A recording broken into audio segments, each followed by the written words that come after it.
Welcome to East by West Farms. Here we grow what we eat and eat what we grow. Today, I'm going to show you what we have in the greenhouse in January.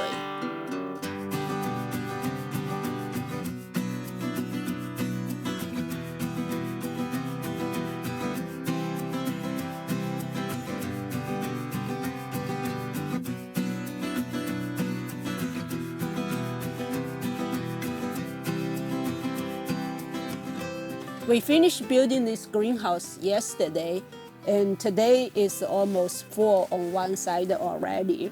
In front of me is the plants that I was growing. I had a video showing growing microgreen in the car, and these are the ones. Some of them are the one that started in the car, and some were grown under a clear plastic tap. These are fava beans. We have harvested 2 or 3 runs from this already. The microgreen works pretty well, but it doesn't work well for us in the sense that we ate a lot of greens. Typically, we will eat 1 pound or so greens per meal, and we have greens for every meal. So we eat a lot of greens. The microgreen just does not provide enough greens for us to keep our regular diet. On the other side of the greenhouse, I already prepared some bed. I moved the surface soil of one part to another part to build the raised bed. So I end up with basically alternating sunken bed and raised bed. I'm going to plant some of these in those sunken bed and the raised bed so that they can grow inside the greenhouse. We should get warm soon. So this is just kind of like an emergency green production for us to bridge the gap between winter and the early spring. Some of these will basically get planted in the ground. I have quite different varieties, some radish, turnips, these are peas, and these are fava beans, and these are the cilantros. They are perfect for microgreen. If we eat like our regular, the whole tray would be for just one meal. This section here are the plants that we collected either from cutting or dug it up in late fall or early winter to winterize them. You can see these tomatoes, they still have leaves. I still have a green tomato over here. There's a cherry tomato. I got cuttings in late fall, and they established roots, and then they were in the garage when the weather was bad. They seem doing pretty well compared to this one that I dug it up in later winter. This, I'm not sure it's still alive or not. Look like it's all dried up, but it could be the root is still alive, and it may come back. Based on my experience this year, seems I should get the tomato and the pepper cuttings earlier, and let them establish roots instead of wait until the day before the freeze heat to dig them up and put in the pot. Next year, I'm going to try that, and maybe we'll get more plants that go through the winter. On the other hand, this is pepper plants that I basically get the cuttings from the tree before the freezing. They probably don't have root yet, but it started shooting leaves.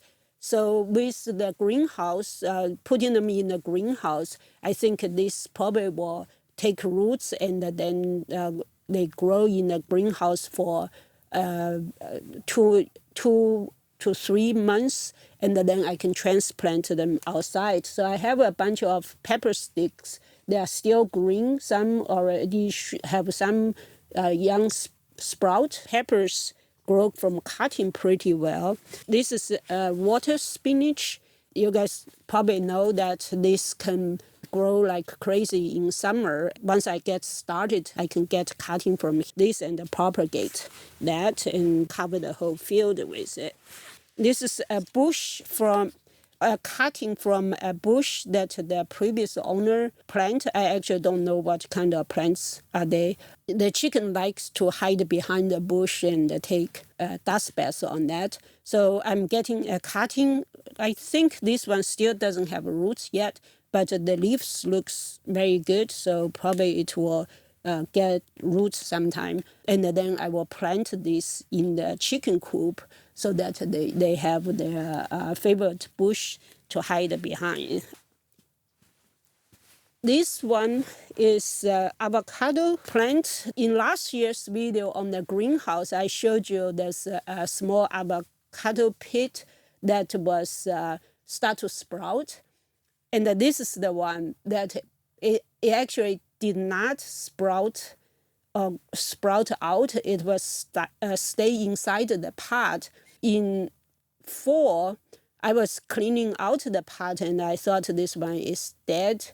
And when I take the soil out, I saw that the pit was still alive with roots. So I planted in this pot, put it back into the pot, and it decided to come out in the garage during winter. It looks very healthy.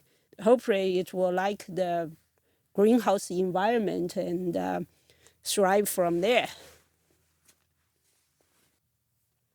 This section here are kind of like a combination of things. In front of me here are the jade tree bonsai I have been trying to grow. They were left at home and mostly ignored, but seems to be ignoring them make them just want to grow more. They've been doing much better when I was taking care of them. Jade trees don't like cold weather. They will do well in the greenhouse. I have a bunch of more, so once I sort out things that I move them in here. I like jade trees. I want them to have huge, big trunks for bonsai. They will probably stay mostly inside the greenhouse for a while. I need to watch out for the moisture. They don't like it very wet. Inside this 5-gallon bucket, you can see some mushroom growing already. These are the oyster mushroom, and I bought the growing kit. Basically, it comes with a sawdust log with inoculated with mushroom spawns. I started it like last week. So in 1 week, we already got mushroom growing. They like moisture. In the greenhouse is 6 degrees Fahrenheit and then 98% humidity. So that's 16 degrees. We don't have much sun today. It's a very cloudy day. I need to watch for the temperature, but the humidity is just perfect for growing the mushroom. This is my first time growing the mushroom, so I'm going to follow the instructions. So suppose I get the first flush, and then maybe 2 or 3 weeks later, I get the second flush. And then the third flush, I'm supposed to be planted in the ground. Inside the greenhouse, I will set up a corner with hays and straws and put the grow kit in there. If everything goes well, I should establish a colony of the oyster mushroom inside the greenhouse, and that should continue producing mushrooms through the year. Maybe not in summer, but especially for winter like now when other vegetables are not growing well, the mushroom probably will grow very well in the greenhouse.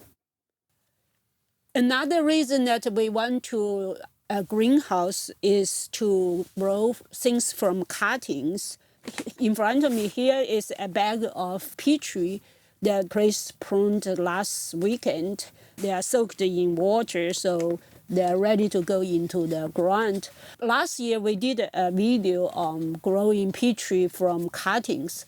Unfortunately, none of the peach took root. They even bloomed, and one of them that I gave to our admin actually even had peaches, but it didn't grow roots. There are many reasons that they the peach tree cutting didn't take last year. One of the reasons might be that we got the cuttings too late. That's why they got peaches. Another reason is that we moved them out of the greenhouse too early because of the lockdown, and it was a complicated situation. We're going to give it a try again. This is plenty of cuttings. We'll see how many of them will take this year inside the greenhouse. This tray in front of me is the cuttings of Yupon holly. It's a native Texas bush that Chris really like. They've been doing well in the garage. Some of them dried up, but most of them still have the green leaves. They will get roots, and then we have a lot of Yukon holly bushes to propagate.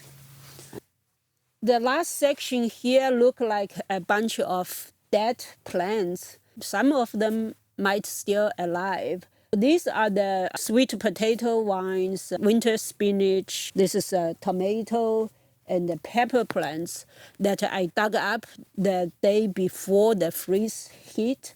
They have been in the garage most of the time, and they get dried up a few times. I didn't pay much attention to them because of the dryness. They might have died, but some of them, I would expect some of the sweet potato vine and the winter spinach probably will come out. So I'm going to just be patient, leave them here, and wait to see if they come out or not. A greenhouse is very nice for a lot of plants, but one plant or one group of species of plants that you're not supposed to put in a greenhouse during winter is deciduous trees. This is an oak tree. It's not dead, it's just in dormancy that all the leaves are gone. I'm training this to be the bonsai, and it has nice bend, but it's a deciduous tree, so it should go through a period of dormancy. It should be stay outside with the root protected. So this was moved into the greenhouse by accident, and that should get out of here. This is the other half of the greenhouse. You can see that I already prepared some bed already. Basically what I did is take one section and move all the topsoil and piled up on another section. What I end up with is a sunken bed, a raised bed, and a sunken bed, and a raised bed in alternative order. In the sunken bed, what I'm going to do is to plant some of the boxes of plants I already have in box over here, and so that will have the good soil that is already in the pot. They actually have all the topsoil and a lot of organic matter, so it will eventually break down. On the raised bed, I'm going to plant tropical plants that need longer time to grow than the regular Texas weather. So like tulips. So I got some tulips over here, gingers. So that way, hopefully we get our own tulip and the ginger this year. Last year we got some, but not a whole lot. Once I plant all these things on this side, I will also start, of course, spring seedling. Now is almost end of January, so in Texas, we can pretty much start seeding pretty much everything, peppers, eggplants, and all those summer crop. In this video, I showed you our newly established greenhouse, what's inside the greenhouse now, and how we're going to use this greenhouse for future planting. I hope you enjoyed this video. If you did, please give me a thumb up. If you have any questions or comments, please leave it down below. If you have not done so, please hit the subscribe button to follow our journey with the East by West Farms.